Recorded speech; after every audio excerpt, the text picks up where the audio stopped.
बिस्मिल्लाहिर्रहमानिर्रहीम। अस्सलाम वालेकुम स्टूडेंट्स। आज हमारा टॉपिक है फंक्शंस का।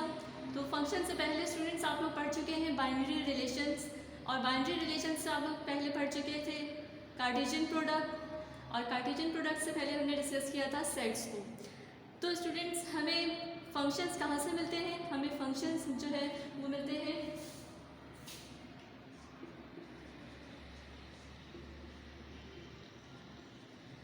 हमें कहाँ से मिलते हैं? रिलेशन से, यानी कि बाइनरी रिलेशन से। और रिलेशंस हमें कहाँ से मिलते हैं? रिलेशन हमें कहाँ से मिलेंगे? कार्टेशियन प्रोडक्ट से, यानी कि जब हम ए क्रॉस बी, ये कार्टेशियन प्रोडक्ट जब हम फाइंड करते थे कार्टेशियन प्रोडक्ट से भी मिलते हैं। और कार्टेशियन प्रोडक्ट्स हमें कहाँ से मिलते हैं? सेट से। तो स्टूडेंट फंक्शन को समझने के लिए ज़रूरी है कि आपको बाइनरी रिलेशन फाइंड करना आते हो, कार्टेशियन प्रोडक्ट फाइंड करना आता हो।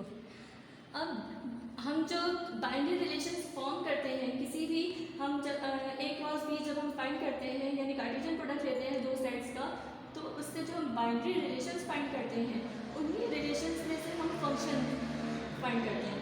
अब हमें देखना है ये है कि कौन से रिलेशन जो है वो फंक्शन है और कौन से रिलेशन फंक्शन नहीं, या कोई रिलेशन फंक्शन कब बनता है। हर रिलेशन हमारा फंक्शन नहीं होता, इसलिए हमें ये देखना है कि कौन सा रिलेशन जो है वो फंक्शन होगा। ठीक है, तो उसको देखते हैं। डेफिनेशन क्या है फंक्शन की हमारे पास? डेफिनेशन है हमारे फंक्शन की, let A and B any two sets and R be a binary relation from A to B, then R is called a function from A to B। ये बात जो मैंने अभी आपको कही कि दो सेट्स अगर हमारे पास है A और B, उनका अगर हमने कार्टेशियन प्रोडक्ट, और कार्टेशियन प्रोडक्ट से हम क्या फाइंड कर लें? Binary relation. तो R कोई भी जो है बाइनरी रिलेशन है फ्रॉम A to B, तो हम कह सकते हैं कि R is called a function from A to B if, इसके लिए कंडीशन है कि R जो है रिलेशन जो है वो कब फंक्शन होगा। फर्स्ट कंडीशन है इसकी, domain of R is equals to A। Domain और रेंज आप लोग पढ़ चुके हैं इससे पहले, जैसे कि मैंने आपको लास्ट सेक्शन में बताया था कि अगर ये आप फॉर एग्जाम्पल ये रिलेशन है हमारे पास एक, तो इस रिलेशन की जो फर्स्ट वैल्यू है, हर ऑर्डर पेयर की जो फर्स्ट वैल्यू है वो क्या कहलाती है? इसकी डोमेन। जैसे x, y, z, ये क्या कहलाएगी? इसकी डोमेन। तो वो कह रहे हैं कि डोमेन ऑफ R यानी कि डोमेन ऑफ रिलेशन किसके इक्वल होना चाहिए? A के।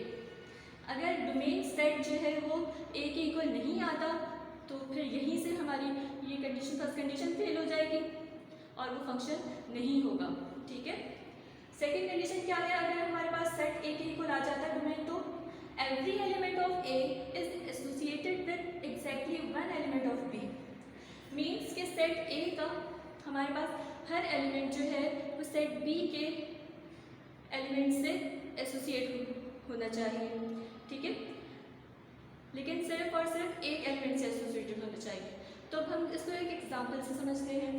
एग्जाम्पल है हमारे पास, लेट एक सेट है हमारे पास जिसके एलिमेंट्स हैं x, y and z। Set b के एलिमेंट्स हैं 1, 3 एंड 5। और स्टूडेंट्स अगर हम इसका a क्रॉस b फाइंड करें तो हमारे पास कितने ऑर्डर पेयर बनेंगे कार्टेशियन प्रोडक्ट में? ये आपको मालूम होना चाहिए। कैसे फाइंड करते हैं हम? 3 एलिमेंट्स यहाँ पर हैं, 3 एलिमेंट्स यहाँ पर हैं, 3 3 9, तो 9 ऑर्डर पेयर बनेंगे किसमें?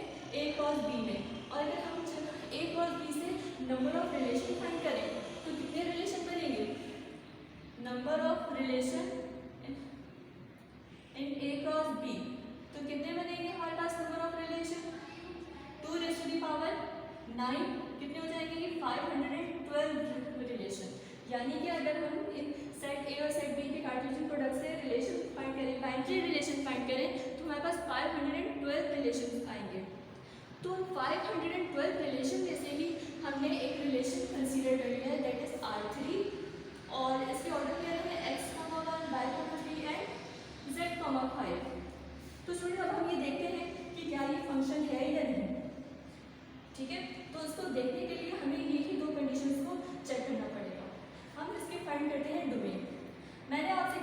कि रिलेशन में जो ऑर्डर पेयर में जो फर्स्ट एलिमेंट होता है वो हमेशा क्या कहलाता है, डोमेन।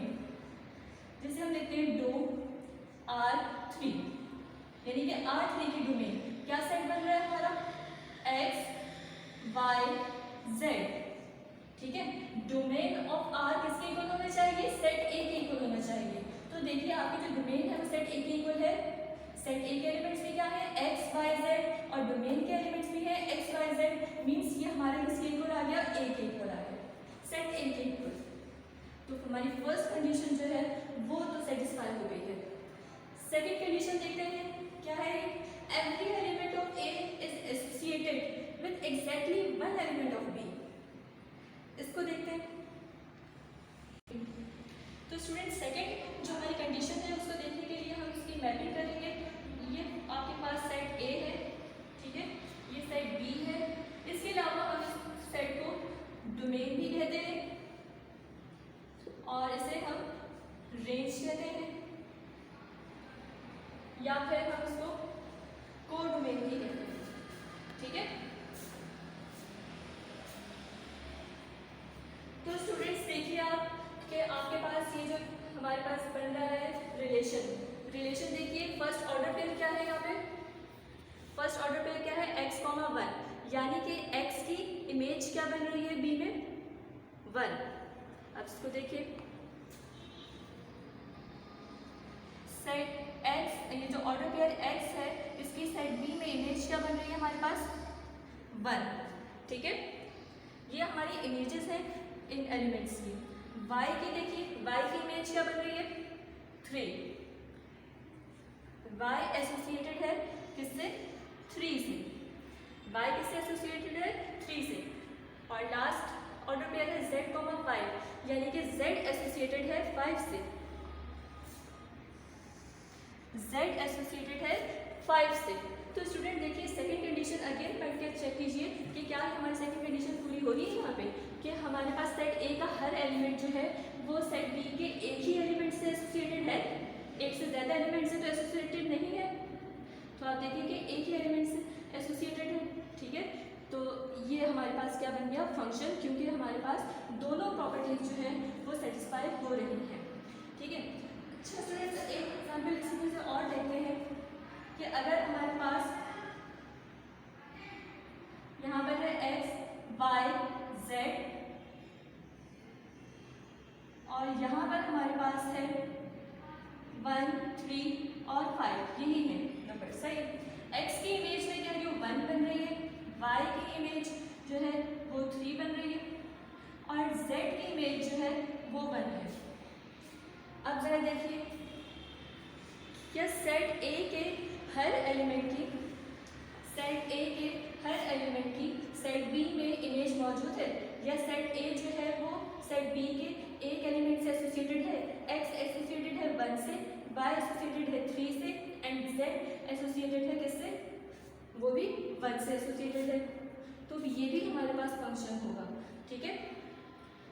यानी कि हमारे पास सेट A के दो एलिमेंट्स की सेम इमेज हो सकती है, लेकिन अगर एक और एग्जाम्पल में लिख रही हूँ तो आप उसको देख के बताइए क्या वो फुलफिल हो रही है हमारी कंडीशन की। स्टूडेंट्स हम एक और एग्जाम्पल देखते हैं। इसमें देखिए आपके पास एलिमेंट है सेट A के x, y, z डोमेन और ये रेंज आती है 1, 2, 3।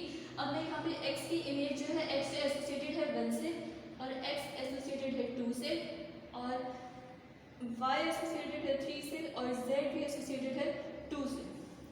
तो स्टूडेंट क्या ये फंक्शन है, ज़रा इसको हम अगर रिलेशन की फॉर्म में लिखिए तो ये किस तरह से लिखेंगे आप, x, 1 है x, 2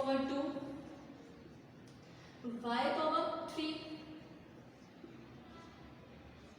और लास्ट क्या है z, 2। तो स्टूडेंट्स देखिए याद रखिएगा कि सेट A के हर एलिमेंट की सेट B में एक ही इमेज बननी चाहिए। इमेज हमेशा कितनी बनेगी, एक ही बनेगी, किसी भी एलिमेंट की एक से ज़्यादा इमेज नहीं होनी चाहिए। अगर किसी एलिमेंट की एक से ज़्यादा इमेज है तो वो फंक्शन नहीं है। तो यहाँ पर भी देखिए आप x की इमेज यहाँ पे 1 भी नज़र आ रही है और 2 से भी एसोसिएटेड है, ये f 1 और 2 दोनों से एसोसिएटेड है, तो ये फंक्शन नहीं है। और अगर आपके पास सिंपल रिलेशन दे दिया जाए और आपसे पूछा जाए कि बताइए कि ये फंक्शन है या नहीं, तो आप जस्ट क्या देखेंगे, डोमेन देखिएगा। डोमेन में देखिए अगर कोई एलिमेंट रिपीट हो रहा है, अगर कोई भी नंबर या एलिमेंट डोमेन का रिपीट हो रहा है तो वो फंक्शन नहीं होगा। फंक्शन कब होगा, जब हमारी दो कंडीशन फुलफिल हो रही है, जैसे कि domain of R is equals to A, यानी कि डोमेन जो हमने फाइंड की है रिलेशन से वो सेट ए के इक्वल हो, और नंबर 2 कि हमारे पास सेट ए के हर एलिमेंट की एक एक इमेज सेट बी में बन रही हो, यानी कि एग्जैक्टली एक इमेज हो हमारे पास। ठीक है, तो स्टूडेंट्स रिलेशन R3 जो है ये हमारे पास फंक्शन की तमाम कंडीशंस फुलफिल कर रहा है, इसलिए रिलेशन R3 को हम कह सकते हैं hence R3 is a function from A to B। जब भी कोई रिलेशन फंक्शन होगा तो हम उसे क्या कहेंगे, the relation R is a function from A to B। यहाँ पे हमने R3 सपोज किया है तो हम R3 को कहेंगे R3 is a function from A to B। तो स्टूडेंट्स ये तो हमारा है फंक्शन। अब ये आपने जो हमने दो तरह के फंक्शन लिखे हैं, यहीं से हमारे जो है फंक्शन की टाइप्स जनरेट हो जाती हैं। तो हमारी जो फर्स्ट टाइप है वो है 1 to 1 या इंजेक्टिव फंक्शन। तो स्टूडेंट्स अब हम चलते हैं टाइप्स ऑफ फंक्शन पर। फंक्शन की जो फर्स्ट टाइप है वो है 1 to 1 या इंजेक्टिव फंक्शन। 1 to 1 को हम और क्या कहते हैं, इंजेक्टिव फंक्शन। डेफिनेशन क्या है इसकी, a function f from set A to set B is said to be 1 to 1 if distinct elements of set A are associated with distinct element of B। Means in simple words हम क्या कह सकते हैं, here any image is not associated with two or more elements of A। यानी कि set B की कोई भी इमेज जो है वो सेट ए के दो एलिमेंट से या दो से ज़्यादा एलिमेंट से एसोसिएटेड नहीं होगी, तो ये फंक्शन जो है कहलाएगा 1 to 1 फंक्शन। ठीक है, तो इसको हम एक एग्जांपल से समझते हैं। स्टूडेंट्स देखिएगा आपके पास एग्जांपल में एक सेट है जिसके एलिमेंट्स हैं x, y, z और सेट B के एलिमेंट्स हैं 1, 2, 3 और 4। इसके बाद हमारे पास जो है फंक्शन जो गिवन है वो क्या है, x, 3, y, 1 एंड z, 2।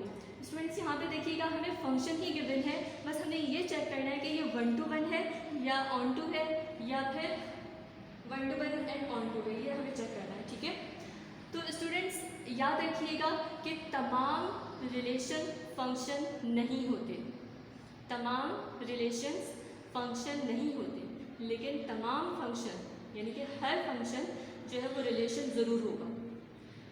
तो यहाँ पर भी हमारे पास एक फंक्शन गिवन है जो कि इससे पहले जिसे आप रिलेशन बाइनरी रिलेशन कहते थे, यहाँ पे हम चेक करते हैं कि ये 1 to 1 या इंजेक्टिव फंक्शन है या नहीं है। तो स्टूडेंट्स हम इसको ड्रॉ करते हैं। मैपिंग इसकी कुछ इस तरह से होगी कि आपके पास जो है A और B से हमने रिलेशन फाइंड किया जो कि हमारे पास फंक्शन बना, x जो है एसोसिएटेड है 3 से, x एसोसिएटेड है 3 से।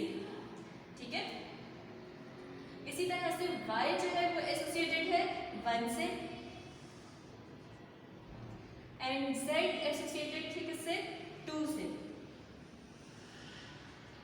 यानी कि x की इमेज 3 है, y की इमेज 1 है, ये हमारे पास सेट A है और ये सेट B है, तो Z की इमेज जो है वो क्या है 2 और ये जो 4 है ये सेट A के किसी भी एलिमेंट्स की इमेज नहीं है, किसी भी एलिमेंट की इमेज नहीं है। तो स्टूडेंट्स आप देखें कि according to the definition of 1 to 1 injective function हमारे पास सेट A के डिफरेंट एलिमेंट्स सेट B के डिफरेंट एलिमेंट्स से एसोसिएटेड हैं। ठीक है, ऐसा नहीं है कि कोई एक एलिमेंट सेट का जो है वो दो एलिमेंट से एसोसिएटेड हो, या ऐसा नहीं है कि x और y की सेम इमेज हो, यानी कि x की इमेज डिफरेंट है, y की इमेज भी डिफरेंट है और z की इमेज भी हमारे पास वो यही कह रहे हैं कि here any image is not associated with two और मोर एलिमेंट्स ऑफ ए, यानी कि सेट बी की हर इमेज जो है वो सेट ए के एक ही एलिमेंट से एसोसिएटेड है। सही है, यानी कि 1 किसकी इमेज है y की, 2 किसकी इमेज है z की, और 3 किसकी इमेज है x की। यानी कि इसमें ऐसा नहीं है कि 3 जो है वो y की भी इमेज हो। अगर 3 जो है वो y की भी इमेज है और x की भी इमेज है तो फिर ये 1 to 1 फंक्शन नहीं होगा। अंडरस्टैंड? तो 1 to 1 होने के लिए लाजमी है कि ये हमारे पास सेट ए के डिफरेंट एलिमेंट्स की डिफरेंट इमेजेस बने। तो स्टूडेंट्स ये तो है हमारा 1 to 1 फंक्शन। अब हम चलेंगे इसके नेक्स्ट टाइप पे